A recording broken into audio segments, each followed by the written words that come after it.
अगर इस तरह का क्वेश्चन जो कि दिखने में काफी डिफिकल्ट लग रहा है और हमें ट्रिक नहीं पता होती तो मैक्सिमम बच्चे छोड़ के चले आते हैं, क्योंकि कौन इतने बड़े सवाल को सोल्व करे, जबकि लिमिटेड टाइम में एग्जाम में आपको पता है कि कितना कम समय होता है एमसीक्यू क्वेश्चंस में। तो क्योंकि सभी नंबर डिफरेंट है और सभी की पावर भी डिफरेंट है, तो अब क्या होगा, नंबर्स को आप छोड़ दीजिए लेकिन पावर को मत छोड़िए। पावर का जो कि हमारा 72 है, 36 है, 24 है और 60, इनका आप सभी नंबर्स का HCF निकालिए। HCF highest common factor.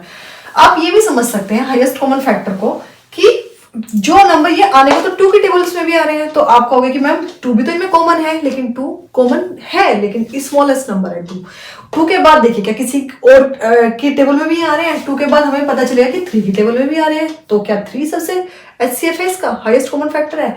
इस ऐसे चेक करते चले तो हमें पता चलेगा कि 12 जो है इसका HCF है, यानी कि 12 इसका हाईएस्ट कॉमन फैक्टर है। 12 के बाद ये किसी भी बड़े नंबर की टेबल में नहीं आ रहे हैं, तो हम इनको 12 से डिवाइड करना शुरू करेंगे, जो कि यहाँ पे आ गया 6, 3, 2 एंड 5।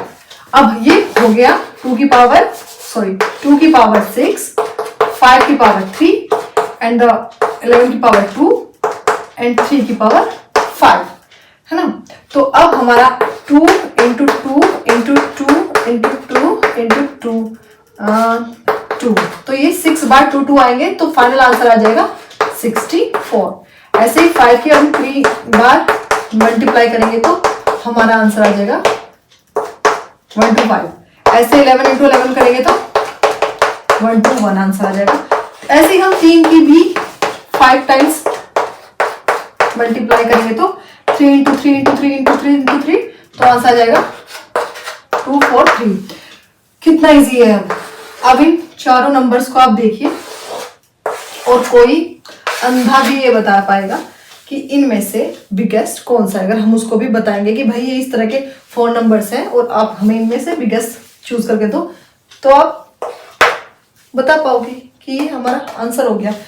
इसका आंसर तो आपको बताना पड़ेगा पक्का कमेंट बॉक्स में, क्योंकि उसी से मुझे पता चलता है कि आप लर्न कर रहे हो या फिर ऐसे ही चीजों को जाने दे रहे हो।